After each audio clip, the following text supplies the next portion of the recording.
Hello and welcome to an Everyday Canines video. In this episode I want to talk to you about arms, shoulders, feet. Sounds like that rhyme, doesn't it, from school? But I want to talk to you about how your shoulders, your arms and your feet influence your handling and agility. When you go into agility training, you'll probably hear someone say, "What are your feet doing? What are your shoulders doing? Where are your arms?" And you'll be going, "Oh, I don't know, what does that mean?"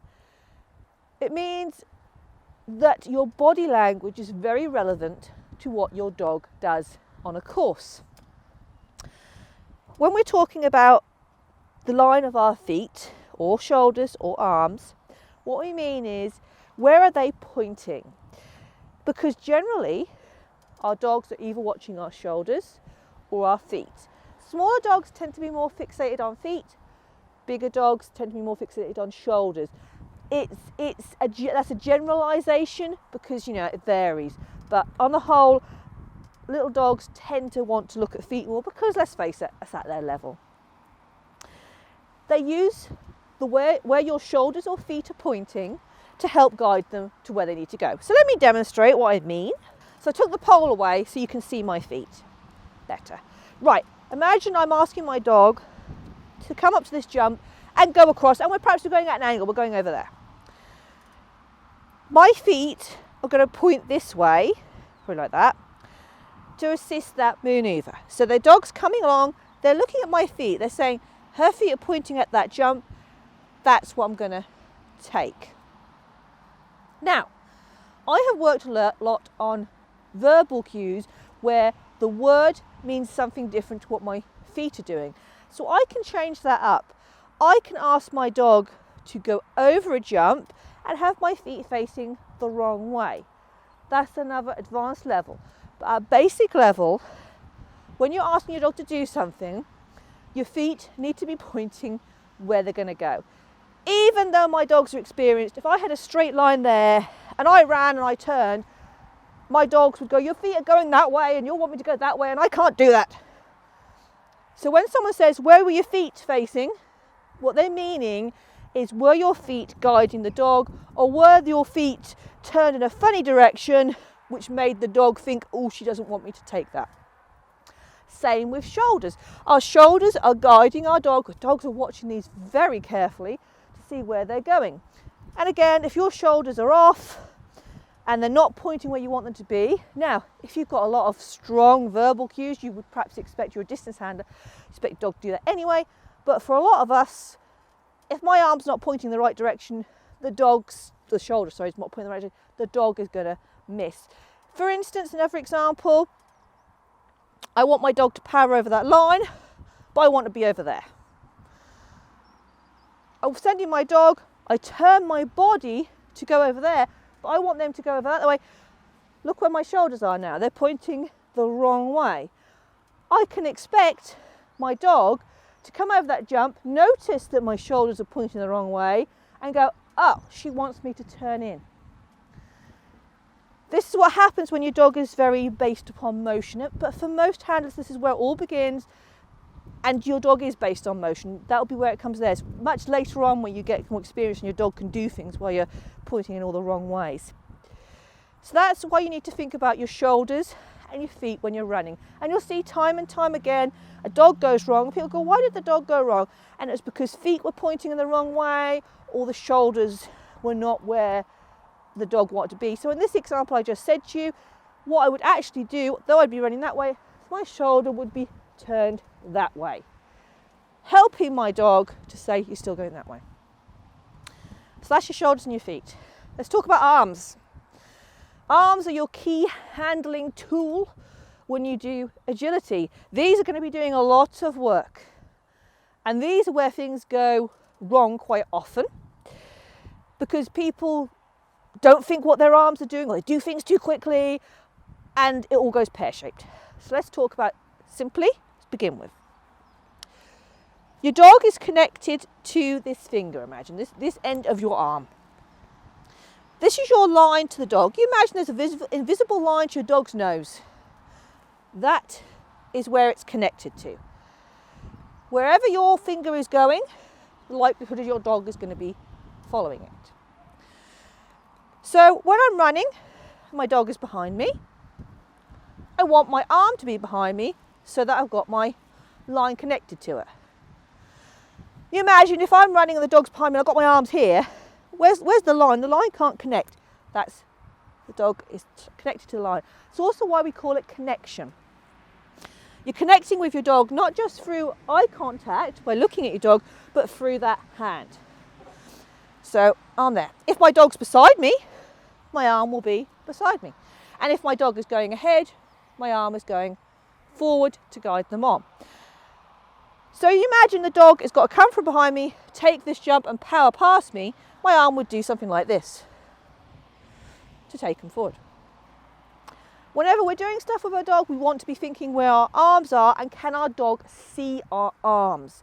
Can they see what they're doing so they can have that connection? I have a problem which I'm known as aeroplane arms, where my arms go up here. I've been doing this sport for over a decade and my arms still go up here. People say to me, how big is your dog? Stand there, my arm is up here. The dog can't see what's up here, but my arm is up there. And it tends to be the more and more excited I get, the further away the dog gets, my arm goes up. I'm still conquering that. But in an ideal world, your arm will not go above the top of a wing, if you imagine it. Because your dog is down there, they're not up there. So your line for your dog is usually here, unless you've got some great big wolfhound that you're trying to train, which you might be higher up. So your arms are not up here, they're down here. This is your little handling area for your arms. Another thing to talk about is drive arm and off arm.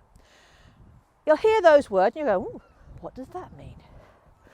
Your drive arm, simply put, is the arm that's nearest the dog. So we've been doing all stuff on this side. So imagine my dog is here. This is my drive arm because it's nearer my dog. I can use this arm to drive the dog on. Really, it's not the correct word. It should be something like, I don't know, like push or something like that, the push arm. But it is just what they call it. It's the drive arm. It's supposed to be that if you were sending the dog to that wing, that arm would really push them around, really drive them into it. Now, you'll also hear people talk about your off arm. Your off arm is basically the arm that's on the wrong side to the dog. So in this instance, Swift is here. Sit. Sit. So this would be my drive arm. This is now my off arm because it's the arm that's furthest away from the dog and it's got to come across the body to do any form of handling. Now, in general, you would not be using your off arm to get your dog to go across the jump. It would be awkward. You'd be turned the wrong way. It just isn't what you do. You use your drive arm to send your dog straight over. In fact, I would say that for most of your handling, probably 75% of your handling, you're using your drive arm, the arm nearest the dog. However, there are some times when we use the off arm. Now, the off arm used to be used a lot more in handling than it is now today because a lot of people are discovering that you can do the things you used to do with the off arm with your drive arm and it's quicker. That's another story. One example of what you would do with an off arm, and it's probably the main example, is when you're doing something called a freddle or a pull-in.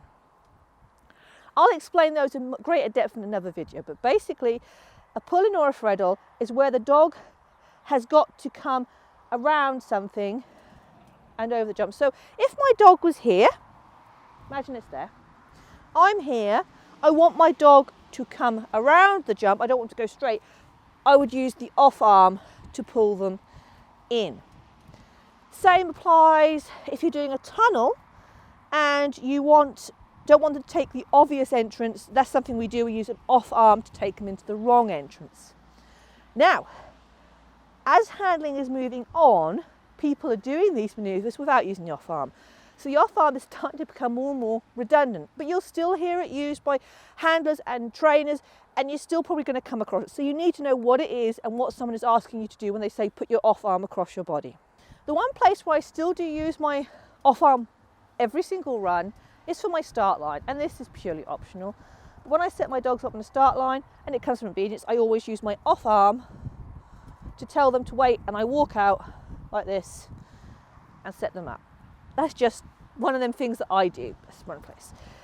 I feel it helps them with their starting, but that's a completely different story. So that is something to think about with your shoulders, feet, arms.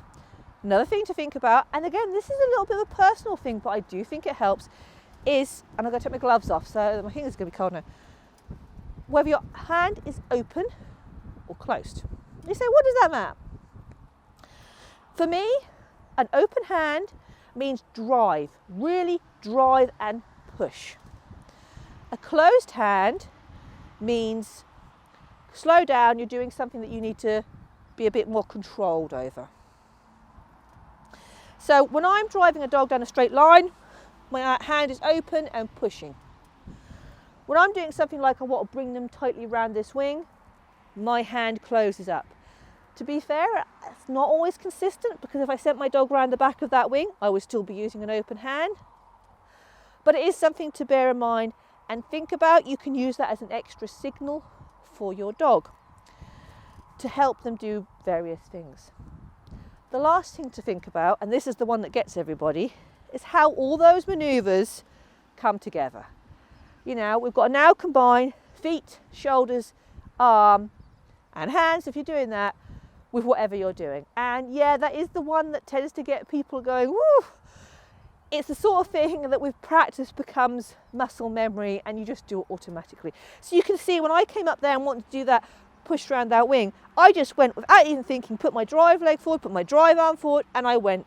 Now you can see exactly what my body was doing. My foot was making that line, my shoulder was making that line, my arm made that line. Very clear for the dog, but it is something that takes practice. Certainly not something that comes instantly and naturally, and certainly when you get slightly more complicated maneuvers, it's something you have to learn. But it's just like any other sport or hobby where you have to learn these things. It comes with time and practice. And it helps if you record yourself and do stuff, or look in the mirror when you're doing stuff. You know, you can practice in your hall in the mirror and see if my body is doing what I'm supposed to be doing. Are all my various parts connected as they go along? Okay, so that is basically what you need to know, the foundations of your body system for handling. There's a lot more to it than that, but those are your basics for getting you started. I hope you've enjoyed this Everyday Canines video, and if you have, you might have subscribed to our YouTube channel, and you can click on the notifications to know when the next videos are coming up. You can also find us on Facebook and Instagram, and I hope to see you all again very, very soon.